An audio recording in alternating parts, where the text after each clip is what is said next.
Não é de hoje que o Brasil é um dos maiores consumidores de cultura pop do mundo, conhecendo e amando intensamente ícones de fora tanto quanto os seus, se não bem mais. Por N motivos, porém, às vezes acontece de a recíproca não ser verdadeira e até ofensiva. Este é o Sociocrônica e nós vamos conhecer alguns babados da cultura nacional. Considerada a primeira estrela internacional e a mais famosa atriz da história, Sarah Bernhardt foi uma artista francesa, filha de uma prostituta, que em 1860 conquistou fama mundial. 20 anos depois, ela estava precisando urgentemente de dinheiro, e eis que em 1886 aportou aqui no Brasil, no Rio de Janeiro, numa turnê. Sim, ainda na época de Dom Pedro II. Só que, enquanto muitos brasileiros empolgados dedicavam colunas especiais à atriz em sua imprensa, afirmando o quanto ela foi simpática e estava admirada pela beleza da Baía de Guanabara e pela recepção ruidosa do povo, a verdade era outra. Esses galantes brasileiros parecem que estão sempre brincando. Brincam de construir casas, de abrir estradas, de apagar incêndios, de ser entusiásticos.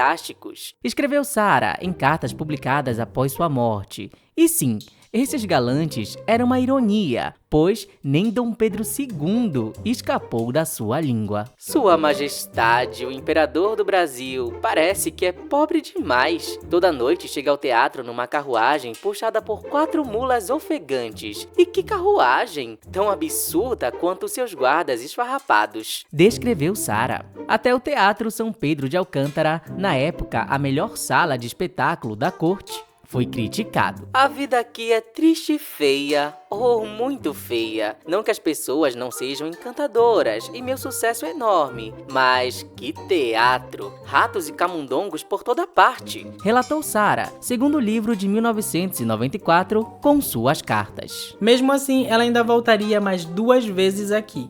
Porém, ironicamente, seria o Rio de Janeiro que afetaria a sua vida para sempre. Em 1905, ao encenar uma peça no Teatro Lírico do Rio de Janeiro, alguém esqueceu de colocar uma almofada num ponto onde a atriz caía após saltar de um muro bem alto.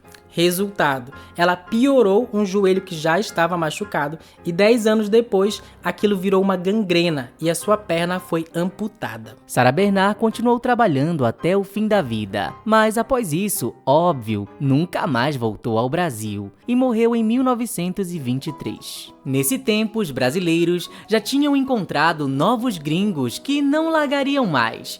Os astros de Hollywood, como já contamos no vídeo só sobre isso. Mas uma das poucas estrelas que realmente gostou do Brasil e veio aqui 5 vezes foi a maior lenda do Estúdio do Leão, Joan Crawford. Só teve uma vez que a Joan perdeu a paciência e pudera. Foi por causa do calor. No final de novembro de 1967, Joan desembarcou no aeroporto do Galeão, no Rio de Janeiro, para inaugurar uma fábrica da Pepsi Cola, mas o calor carioca a atingiu um tanto demais, derretendo quase toda a sua maquiagem e deixando seu cabelo horrível, como ela mesma disse. Levaram 10 minutos para lhe arranjar um guarda-sol e, ao ser levada para uma sala de entrevista, Joan reclamou do ar-condicionado desligado e teve que se contentar com um ventilador ligado na hora. Vocês me desculpem, mas estou viajando há 26 horas. Se for possível, gostaria que os amigos cinegrafistas tirassem essas câmeras de cima de mim. Com esse calor todo, não vou aguentar muito tempo. Soltou a atriz enquanto esperava um copo de água.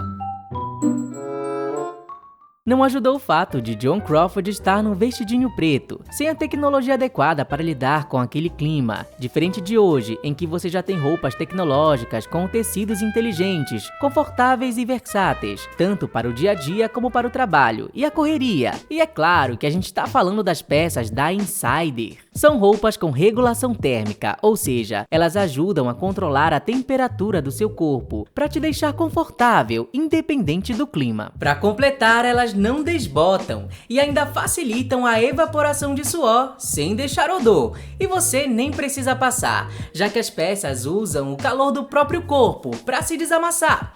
E se você usar aí o nosso cupom especial Sociocrônica, você ganha 15% de desconto para utilizar agora em maio. E se você acessar o site da Insider direto pelo nosso link, que vai ficar no comentário fixado e na descrição deste vídeo, esse cupom já é aplicado automaticamente no seu carrinho. Afinal, nada como uma boa praticidade e qualidade para te manter aí elegante e confortável em qualquer situação, de calor ou não. Isso porque não foi só o calor que assustou Joan Crawford, como ela mesma contou em sua autobiografia, My Way of Life. As boas-vindas em São Paulo foram um pouco demais. Tinham milhares de pessoas nas ruas pressionando o carro até que ele começou a balançar. Foi assustador. Escreveu ela. Detalhe que foi por algo parecido que o melhor parceiro de tela de Joan, o galã Clark Gable, nunca mais voltou ao Brasil. Em outubro de 1935, Gable decidiu passar as férias aqui, pra nunca mais. O assédio das mulheres foi o suficiente para assustá-lo, e uma fã ainda conseguiu furtar um lenço do ator, garantido pela Polícia Especial contra a investida feminina, anunciou o jornal O Globo. Hoje não há aula, afirmam as colegiais ao Globo. E fotos de estudantes esperando o navio de Gable ilustravam o jornal. O futuro astro de E o Vento Levou só aguentou 3 dias aqui. Então, não é de hoje que os fãs brasileiros são conhecidos por sua paixão avassaladora, que chega a espantar o próprio ídolo. Em especial porque o cinema hollywoodiano conseguiu se infiltrar muito bem em nossa cultura. Corta para 2009. Após sua primeira visita ao Brasil para divulgar o segundo filme da saga Crepúsculo, Taylor Lautner disse no Tonight Show que a única vez em que sentiu medo foi quando estava em São Paulo e 2.000 garotas conseguiram barrar a segurança e invadir o hotel em que ele e Kristen Stewart estavam. Eles tiveram que ser trancados na sala por precaução. Antes de viajar, fomos avisados de que as fãs brasileiras podiam ser um pouco mais entusiasmadas que as outras, contou. 3 anos depois, já no Rio de Janeiro, o ator relembraria: quando multidões de meninas se juntam, é divertido. Elas são um pouco assustadoras, não vou mentir se disser que não. Elas foram muito agressivas, mas de uma forma positiva. Eu gosto. Todo mundo sabe que o problema é quando esse fanatismo cega, pois muitos famosos até tiram proveito disso. Ainda em 2009, o Sylvester Stallone decidiu gravar boa parte do seu novo projeto no Rio de Janeiro, Os Mercenários, um filme que ele dirigiu e ajudou a escrever e reunia uma penca de homens famosos por filmes de ação. Até aí, nada de novo. Mas em 2010, na Comic Con em San Diego, o Stallone soltou o real motivo de ele ter escolhido a Cidade Maravilhosa. Você pode explodir o país inteiro e eles vão dizer obrigado. E aqui está um macaco para você levar de volta para casa. Claro que o ator foi massacrado na mídia pelos brasileiros. O filme foi boicotado aqui e ele teve que pedir desculpas, alegando ter feito uma piadinha infeliz. Mas, curiosamente, Os Mercenários é um filme sobre um grupo de matadores de elite numa missão para derrubar um ditador latino-americano, que mais tarde ainda é revelado ser só um marionete controlado por um cara da CIA, a Central de Inteligência dos Estados Unidos. Sim, um ditador latino manipulado por um americano estadunidense, entendeu? Nada mais do que a cara deles, mas não vamos focar ainda na imagem do Brasil no cinema. Isso vai ficar para um outro vídeo. Afinal, por muito tempo, o Brasil raramente foi rota de celebridades internacionais. Então, talvez pela falta de contato, muitos fãs brasileiros acabaram se tornando mais carentes de atenção que os fãs nos países natais desses famosos. Sem falar que até os anos 60, a ideia que se tinha do Brasil lá fora era de um paraíso tropical pouco avançado tecnologicamente. Para piorar, a ditadura militar, que durou 20 anos, entre 64 e 85, lançou agora a imagem de um país perigoso e reprimido.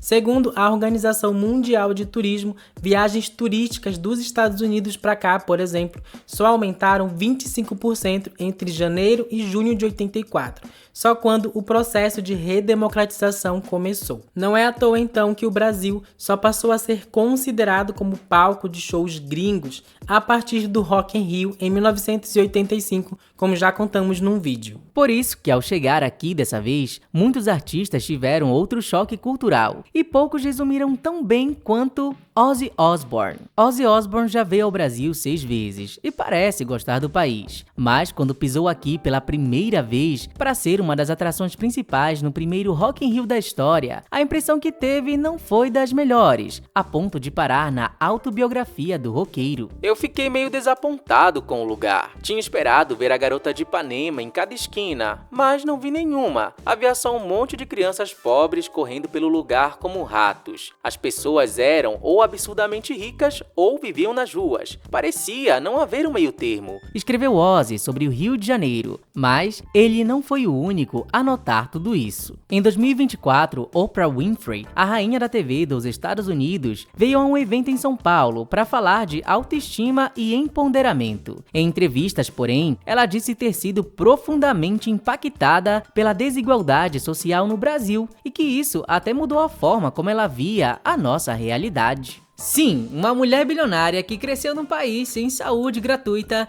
num evento patrocinado por uma corretora de investimentos, quis criticar o Brasil.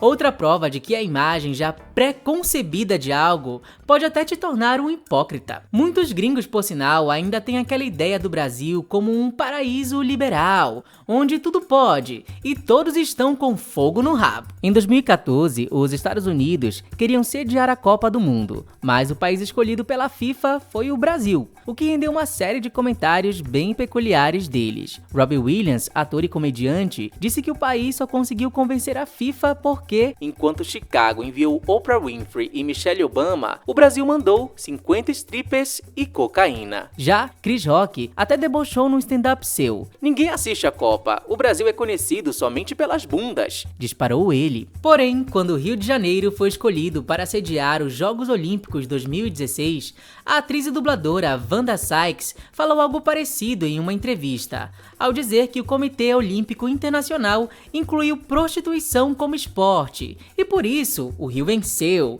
pois poderia ter uma modalidade só para escolher a bunda mais bonita. Como já contamos no vídeo sobre a estética da favela, só recentemente nosso país quebrou a ideia de paraíso perdido, para ser visto agora quase como um safari de pedra, onde o luxo e a pobreza se encontram. Imagem esta que provavelmente fez a Zélia Banks soltar no seu Facebook em 2017, ao tretar com brasileiros. Quando esses anormais do terceiro mundo vão parar de fazer spam com esse inglês errado, falando sobre algo que não entendem, nem sabia que tinha internet na favela.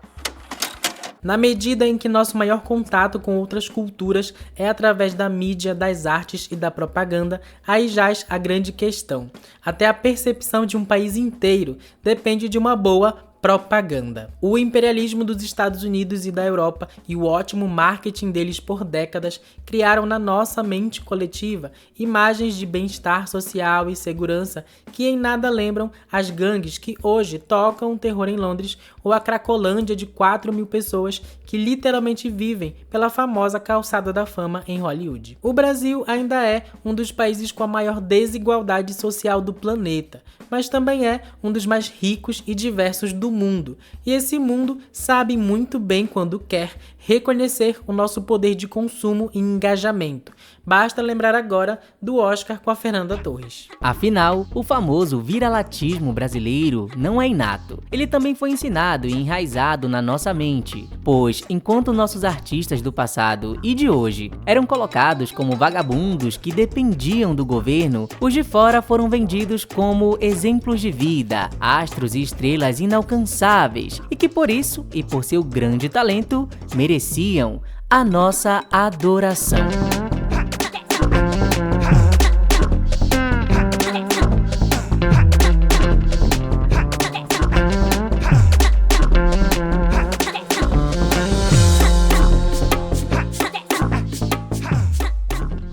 Oi, sócios! Muito obrigado se você clicou neste vídeo, se você chegou aqui nesse finalzinho com a gente. Espero que você tenha gostado. A ideia desse vídeo veio recentemente, depois de ver os comentários sobre o fato da Lady Gaga não ter aparecido aí na sacada do Copacabana Palace para falar com os seus fãs. E a gente percebeu que começou uma treta na internet entre artistas gringos que demonstravam seu amor pelo Brasil e artistas que pareciam não gostar do Brasil. E a gente decidiu pesquisar e pensou nesse tema porque, na verdade, a gente nunca vai saber o que eles realmente acham do Brasil, né? Porque realmente é uma outra cultura, com uma outra percepção, ou seja, o negócio é muito mais complexo e cultural. E a gente tem outros vídeos que podem também ajudar, se você ainda não viu. A gente tem um vídeo sobre a estética da favela, onde a gente explica melhor como eles também enxergam a gente. Tem um vídeo sobre as visitas da antiga Hollywood no Brasil, que também é bem essencial por ter moldado a nossa percepção sobre Hollywood e os clássicos. E também tem um vídeo do Rock in Rio, que é um vídeo mais antigo, mas ele também dá aí uma iluminada, e se você ainda não viu, confira lá. E chegando aqui na reta final, sócios, vamos lá para nossa brincadeirinha de cada final de vídeo, onde a gente fala aqui uma frase de engajamento, que é para ajudar aqui a fortalecer o trabalho dos sócios, e também vale ressaltar para você que nunca comentou ou tem vontade de comentar aqui no canal. A nossa frase de hoje vai ser o Brasil do Brasil. Comentem aí o Brasil do Brasil para ajudar a fortalecer nosso trabalho, mas não esqueçam também de deixar o like de vocês ou de ir para esse vídeo. E se quiser contribuir de outra forma, lembrando sempre do nosso Apoia-se, onde a partir de R$5 você também está ajudando aqui o canal. Temos também o Seja Membro, temos também o botão Valeu e temos também o nosso Pix. Muito obrigado pela ajuda de vocês, obrigado pela companhia e por fazerem o Sociocrônica possível. Até o próximo conteúdo. Tchau!